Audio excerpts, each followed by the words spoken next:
Good morning students. हम third year की class में हमने अपराध शास्त्र क्या है उसको परिभाषित किया था।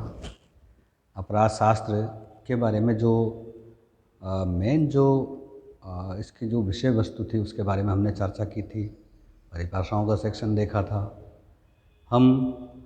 आज हम बात करते हैं कि जो अपराध शास्त्र है, अपराध शास्त्र हम पूरा एक सब्जेक्ट के रूप में पढ़ रहे हैं। तो ये अपराध का विज्ञान, तो जिसमें अपराध जो शब्द है उस अपराध शब्द को किस प्रकार से इसमें परिभाषित किया गया है, अपराध क्या है, क्या इसकी विशेषताएं हैं, उसके बारे में हम जानकारी प्राप्त करेंगे। सबसे पहले हम देखते हैं कि अपराध, क्राइम, इसका बैकग्राउंड देखते हैं। इसकी जो पृष्ठभूमि है उसकी बात करते हैं। तो इतिहास के आधार पर मानव पर सर्वाधिक जघन्य और घातक जो आक्रमण किए हैं मानव ने ही किए हैं। ये इतिहास गवाह है कि मनुष्य के ऊपर, मानव के ऊपर जितने भी आक्रमण हुए हैं, जघन्य जो अपराध हुए हैं, जघन्य जो आक्रमण हुए हैं, घातक आक्रमण हुए हैं, वो मानव ने ही किए हैं, मानव द्वारा ही किए गए हैं। ये फैक्ट बात है। तो इसका मतलब है कि इस अपराध मानव समाज का एक अभिन्न अंग है।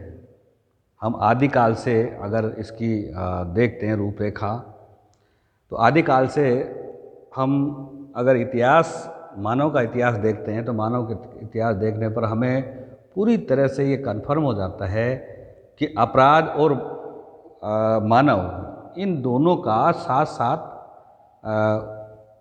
उदय हुआ है। तो अपराध मानव समाज का एक अभिन्न अंग रहा है शुरू से ही। रोग और मृत्यु की भांति अपराध हमेशा समाज में व्याप्त रहे हैं। जिस तरह से रोग समाज के अंदर व्याप्त रहते हैं, ठीक उसी तरह से अपराध भी समाज के अंदर हमेशा से व्याप्त रहे हैं और वर्तमान में भी हैं। प्राचीन काल की बात करें, जब राज्य का विकास नहीं हुआ था, तो उस समय अपराध और पाप एक दूसरे के पर्यायवाची समझे जाते थे। यानी जिस समय राज्य उदय नहीं हुआ था, शासन का उदय नहीं हुआ था, तो उस समय के बाद अगर देखते हैं तो अपराध और पाप ये दोनों एक दूसरे के पर्यायवाची समझे जाते थे। हम अगर आज भी बात करते हैं तो किसी ने कोई ऐसा कोई अपराध कर दिया है तो हम उसके बारे में यही कहते हैं कि इसने पाप कर दिया। किसी को मार दिया, किसी के साथ कोई गलत व्यवहार किया है, तो हम यही कहते हैं कि इसके साथ इसने पाप किया है।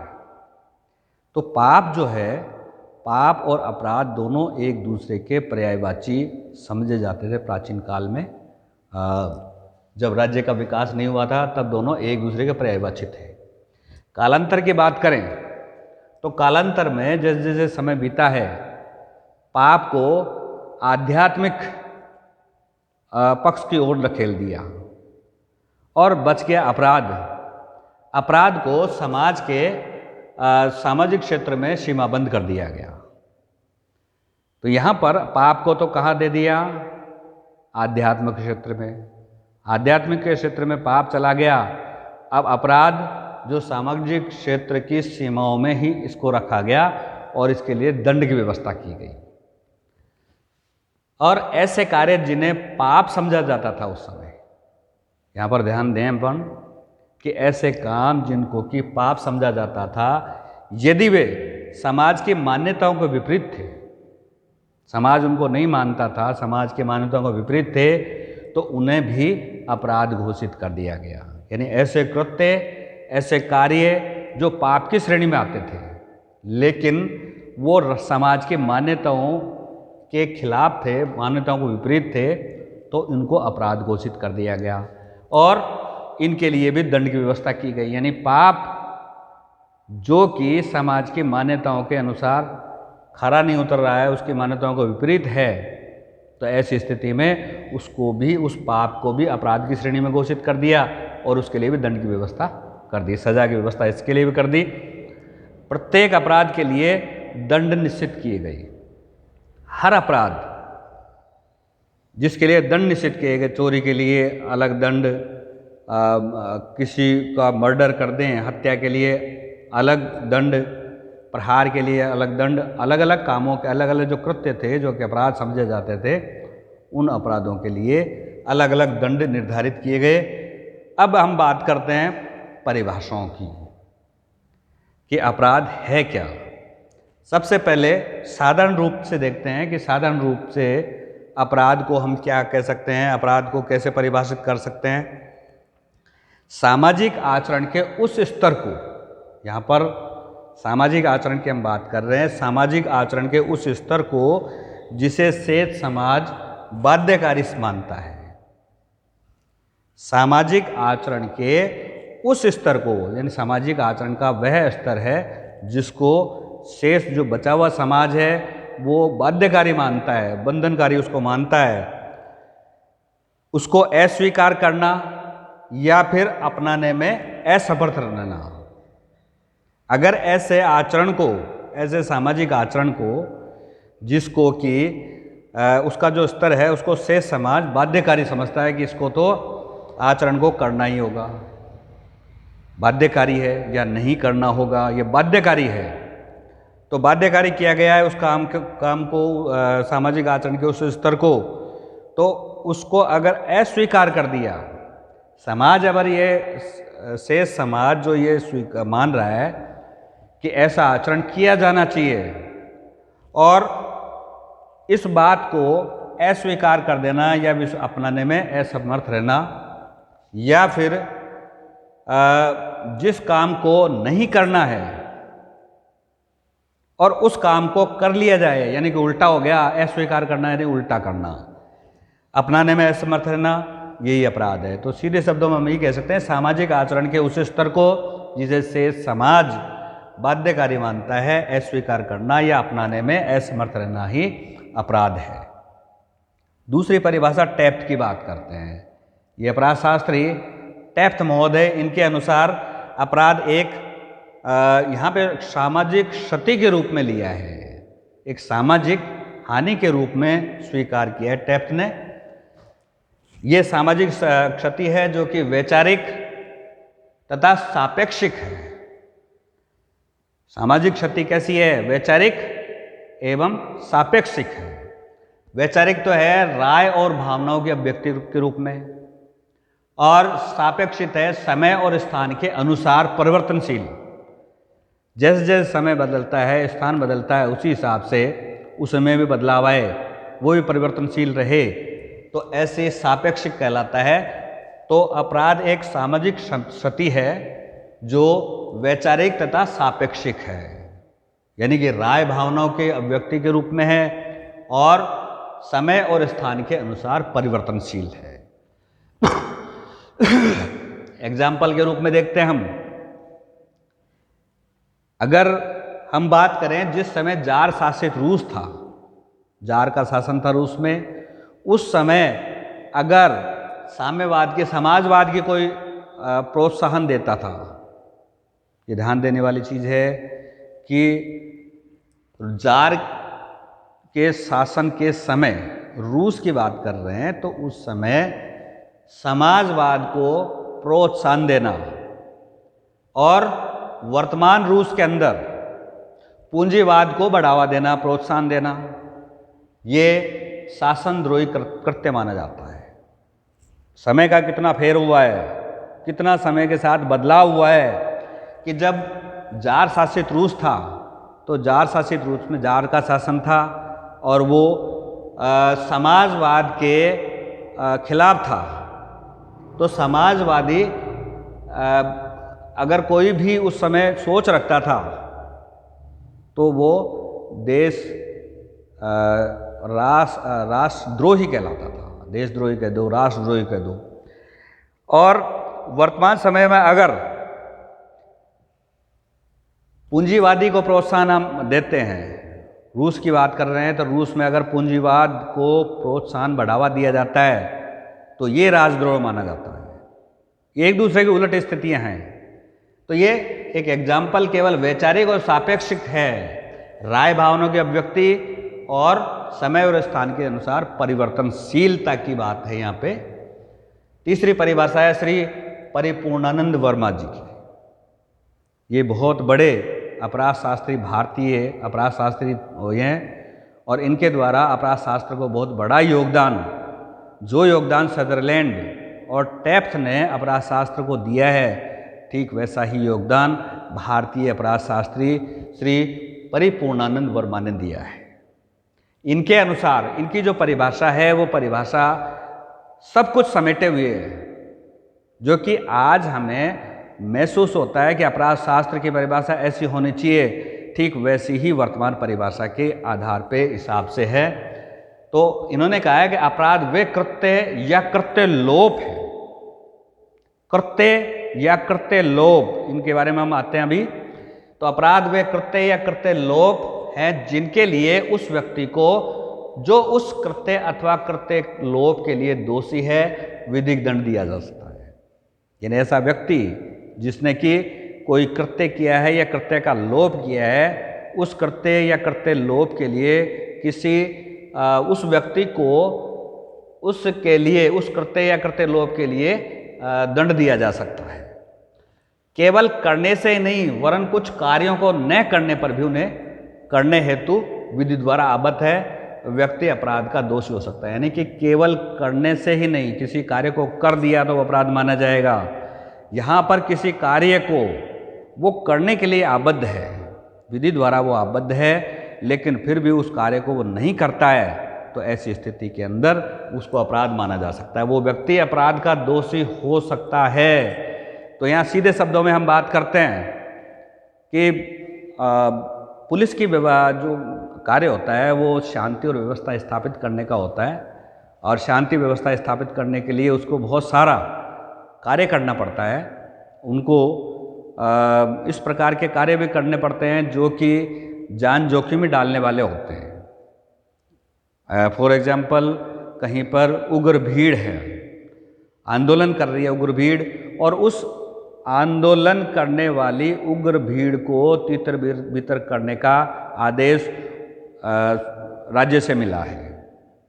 राज्य के जो आदेश हैं उन आदेशों को स्वीकार करना हर एक व्यक्ति का कर्तव्य होता है।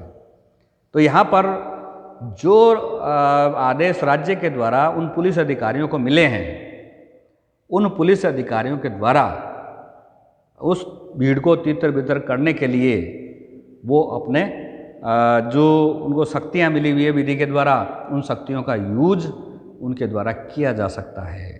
यदि जो शक्तियाँ उनको मिली हुई है, जहाँ तक वो उन शक्तियों का प्रयुक्त कर सकते हैं, अगर वहाँ तक प्रयुक्त करने में वो असमर्थ होते हैं, तो इसका मतलब उन्होंने कृत्य लोप किया है।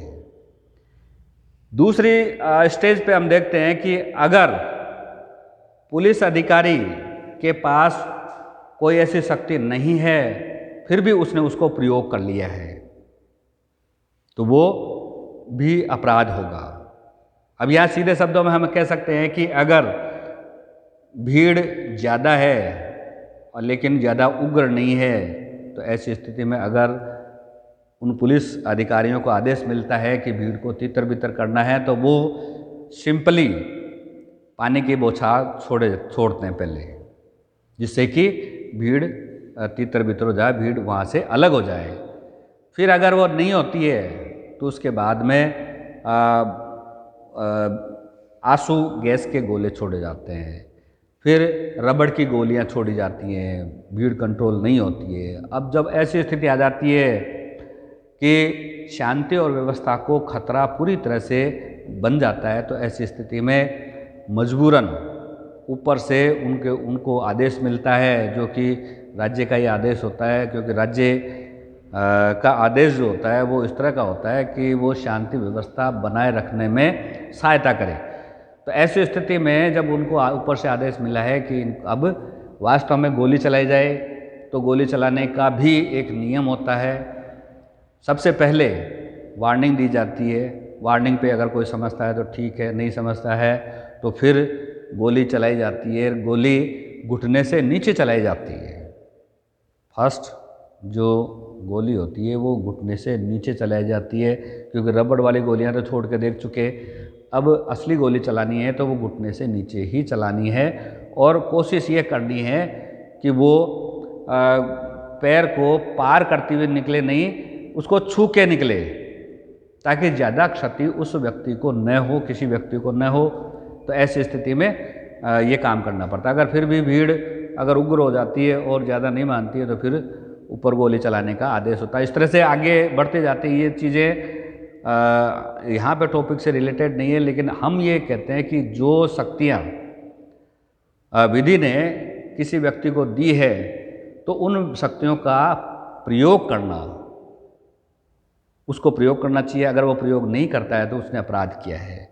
किसी व्यक्ति को कोई शक्ति नहीं है जो कि विधि द्वारा उसको प्रदत्त नहीं है, फिर भी उसने उस शक्ति का प्रयोग किया है, तो इसका मतलब उसने भी वहाँ भी अपराध किया है। और यही बात श्री परिपूर्णानंद वर्मा जी कहना चाह रहे हैं। तो यहाँ पे व्यक्ति जो कृत्य करने के लिए दोषी है तो कृत्य लोप के लिए भी वो दोषी होगा। चौथी परिभाषा है सदरलैंड की। सदरलैंड अपराध शास्त्र में एक तरह से इस प्रकार के ये अपराध शास्त्री हैं जिनके टिप्पणियाँ, परिभाषाएं हर सेक्शन में आपको देखने को मिलेंगी। जैसे ज्यूरिस्प्रूडेंस में सामंड है, ठीक वैसे ही यहाँ पर अपराध शास्त्र में सदरलैंड है। तो सदरलैंड ने यहाँ पे परिभाषा दी है, आपराधिक विधि का उल्लंघन ही अपराध है। जो आपराधिक विधि है, क्रिमिनल लॉ है, उसका अगर उल्लंघन हो जाता है तो वो ही यहाँ पे अपराध है। आपराधिक आचरण वह आचरण है जो आपराधिक विधि का उल्लंघन करता है। आपराधिक आचरण कौन सा आचरण है? आपराधिक आचरण वो आचरण है जो आपराधिक विधि का उल्लंघन करता है। कोई भी कृत्य कितना ही निंदनीय, अनैतिक एवं अनौचित्यपूर्ण हो क्यों न हो, तब तक अपराध नहीं हो सकता जब तक कि वह आपराधिक विधि द्वारा अपवर्जित न हो।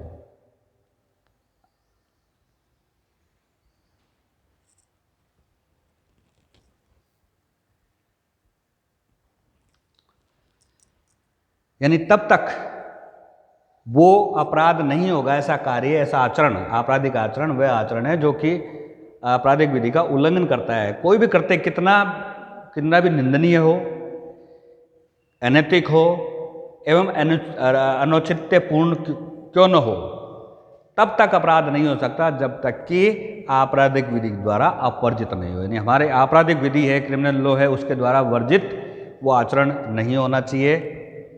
अगर वो नहीं है तो वो अपराध नहीं है। अगर वर्जित है आपराधिक विधि द्वारा तो वो अपराध होगा। यहाँ पे विशेष बात करेंगे हम कि आपराधिक विधि द्वारा वर्जित आचरण अपराध माने जाते हैं। जो आपराधिक विधि ने वर्जित कर दिए हैं ऐसे आचरण अपराध माने जाते हैं। आपराधिक विधि में उन्हीं कृत्यों को अपराध माना जाता है जो मनुष्य द्वारा कलुषित बुद्धि मेंसरिया से प्रेरित होकर किए जाते हैं। यानी यहाँ पर आपराधिक विधि की बात करें तो ऐसे कृत्य ही अपराध माने जाते हैं जो कि मेंसरिया, कलुषित बुद्धि से प्रेरित होकर किए जाते हैं। ये कलुषित बुद्धि जो मेंसरिया है उससे प्रेरित होने की बात की जा रही है। अपराध की विशेषताएं, तो अपराध के हमने 4 परिभाषाएं देख ली। चारों परिभाषाओं के निष्कर्ष से ये विशेषताएं हमारे सामने आई हैं कि क्या क्या इसकी विशेषताएं हो सकती है। सबसे पहले सामाजिक हितों पर आघात, यानी अपराध की विशेषताओं में सबसे पहली चीज आती है सामाजिक हितों पर आघात, यानी सामाजिक जो हित हैं उन पे चोट पहुंचना। तो किसी कृत्य को तभी अपराध कहा जाएगा जबकि उसका प्रभाव सामाजिक हितों पर आघात हो। यानी कोई भी काम तब तक अपराध नहीं है जब तक कि सामाजिक हितों को आघात नहीं पहुंचाता है। सामाजिक हितों को आघात पहुंचाएगा तभी कोई कृत्य जाके अपराध की श्रेणी में आता है। यहाँ पे ध्यान रखना है कि उस कृत्य से प्रत्यक्ष रूप से हानि होनी चाहिए, हानि ऐसी हो जो कि प्रत्यक्ष हो। दूसरा, हानि विधि द्वारा वर्जित होनी चाहिए, ऐसी हानि हो उससे, उस कृत्य से जो विधि के द्वारा वर्जित हो, विधि ने उसको मना कर रखा हो। ये हानि विधि द्वारा वर्जित होनी चाहिए। कोई भी कृत्य जब तक विधि द्वारा वर्जित नहीं है तब तक अपराध नहीं माना जा सकता। जब तक विधि द्वारा वर्जित नहीं है कोई भी कृत्य, तब तक वो अपराध नहीं माना जाता। तीसरा, कृत्य के होने में आचरण, कोई भी कृत्य होता है तो उसमें आचरण होना चाहिए। इंटेंशन या नेग्लिजेंस, ये आचरण है। आशय और अवधानता, कृत्य के होने में आचरण होना चाहिए। कोई भी कृत्य होता है तो उसमें आचरण होना चाहिए, अर्थात आशय, इंटेंशन या फिर अनवधानता, नेग्लिजेंस के कारण होना चाहिए। यानी नेग्लिजेंस के कारण या फिर इंटेंशन के कारण ही वो आचरण होना चाहिए, कृत्य के होने में आचरण होना चाहिए। यहाँ पर फॉर एग्जाम्पल, यदि कोई व्यक्ति किसी दूसरे व्यक्ति को तत्काल मृत्यु का भय दिखाकर उसको किसी दूसरे व्यक्ति पर गोली चलवाता है और गोली उस व्यक्ति के लग जाती है और वो घायल भी हो जाता है, तो यहाँ पर ध्यान रखना है कि इस प्रकार गोली चलाने वाला जो व्यक्ति है वो अपराध का दोषी नहीं होगा, क्योंकि ये जनरल एक्सेप्शंस जो हैं आपके 96 to 106 सेक्शन ऑफ आईपीसी, वहाँ पे इस चीज़ का जिक्र किया गया है कि यदि किसी व्यक्ति से उसे तत्काल मृत्यु का भय दिखाकर गोली चलवाई जाती है तो जिसके परिणाम स्वरूप एक व्यक्ति घायल हो जाता है, तो इस प्रकार गोली चलाने वाला व्यक्ति अपराध का दोषी नहीं होगा। चौथा, यहाँ पर है किए गए कृत्य में आपराधिक आशय, कलुषित बुद्धि होना चाहिए। जो भी कृत्य किए गए हैं व्यक्ति के द्वारा वो उसमें आपराधिक आशय या फिर कलुषित बुद्धि होनी चाहिए। हम कलुषित बुद्धि की बार बार बात कर रहे हैं, मेंश्रिय की बात कर रहे हैं कि तब तक कोई कार्य अपराध नहीं होगा जब तक कि उसको कलुषित बुद्धि के द्वारा न किया गया हो, तो उसका इंटेंशन दूषित नहीं होना चाहिए। क्रिमिनल इंटेंशन मेंश्रिय की बात कर रहे हैं हम यहाँ पे। ऐसे कृत्य में आपराधिक आशय का होना आवश्यक है। ऐसा जो कृत्य है, आपराधिक कृत्य है, उसमें ध्यान रखना है कि आपराधिक आशय, क्रिमिनल इंटेंशन होना आवश्यक है या मेंश्रिय होना आवश्यक है। इसे कलुषित बुद्धि भी कहते हैं। कलुषित बुद्धि के बारे में आपने सेकेंड ईयर आईपीसी में पढ़ा है। मेंश्रिय के बारे में ये अपराध का आवश्यक तत्व होता है। Mens rea is the necessary element of the crime, ये अपराध का आवश्यक तत्व है। अब आशय, इंटेंशन और उद्देश्य, मोटिव में क्या अंतर है? Intention and motive, what is the main difference between intention and motive? किसी अपराध के लिए आशय का आपराधिक होना आवश्यक है। कोई भी अपराध करना है तो उसके लिए उसका इंटेंशन जो है, आशय है, वो आपराधिक होना आवश्यक है, जबकि उद्देश्य नेक हो सकता है, गुड मोटिव हो सकता है। यानी अपराध को करने के लिए आशय आपराधिक ही होगा, लेकिन उद्देश्य नेक हो सकता है। एग्जाम्पल के लिए, अगर कोई व्यक्ति भूख और असहनीय पीड़ा से तड़प रहा है और उसकी तड़प देखकर एक व्यक्ति उसको इसलिए गोली मार देता है ताकि उसको इस पीड़ा से मुक्ति मिल जाए। और यहाँ पर ध्यान देने वाली बात है कि मोटिव पीड़ा व कष्ट से मुक्त करना है। इसका मोटिव तो क्या है कि उसको कष्ट और पीड़ा से मुक्ति मिल जाए, लेकिन ये तो नेक है, ये मोटिव तो इसका गुड है, गुड मोटिव से काम किया गया है, क्योंकि पीड़ा और कष्ट से मुक्त करना। लेकिन आशय जो है वो आपराधिक है, उसको ये पता है, वो ये जानकारी रखता है कि ये विधि द्वारा वर्जित कृत्य करने जा रहा है। जो भी काम गोली चलाने का है तो गोली चलाने का काम विधि द्वारा वर्जित है और इस प्रकार से वो वर्जित कार्य को करने जा रहा है, जो कि आपराधिक दृष्टि से वो आशय आपराधिक आशय है। दूसरा एग्जाम्पल, पागल व्यक्ति होते हैं, अनसाउंड माइंड, उनको अपराधी नहीं माना जाता है। उनको अपराधी इसलिए नहीं माना जाता क्योंकि अपराध करने के लिए जो जो एलिमेंट है, मेन श्रिया, आपराधिक आशय, कलुषित बुद्धि, उसका अभाव होता है। कलुषित बुद्धि उनके पास नहीं होती है क्योंकि उनका दिमाग इतना होता नहीं है कि उनके दिमाग में वो कलुषित बुद्धि आए और मेन श्रिया की चीज़ आए, इसलिए पागल व्यक्तियों को अपराधी नहीं माना जाता है। पांचवा पॉइंट है, आपराधिक आशय एवं आचरण में संबंध होना चाहिए। आपराधिक आशय और आचरण में संबंध होना चाहिए। जो भी इंटेंशन है और जो उसने आचरण कृत्य किया है उसके बीच में संबंध जरूर होना चाहिए। यहाँ पर एग्जाम्पल के लिए हम देखते हैं, कोई पुलिस अधिकारी किसी अपराधी को गिरफ्तार करने के लिए उसके घर में प्रवेश करता है, तो यहाँ उसका जो आशय है वो विधिक है। आशय गलत नहीं है तो उसका आपराधिक आशय न होने के वजह से वो यहाँ पे अपराधी नहीं है, लेकिन वो घर के अंदर घुसकर उसने कोई अन्य अपराध कर दिया है।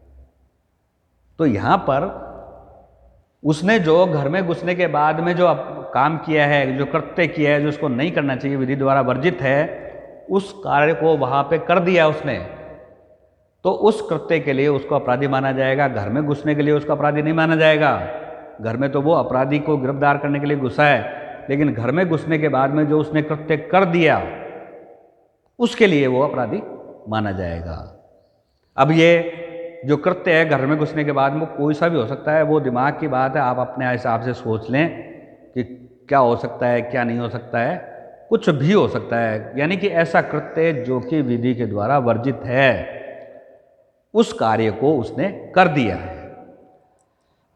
तो यहाँ पर उस कार्य के लिए उसको अपराधी माना जाएगा, जबकि गिरफ्तार करने के लिए वो घर में घुसा है तो उसको अपराधी नहीं माना जाएगा उस स्थिति में।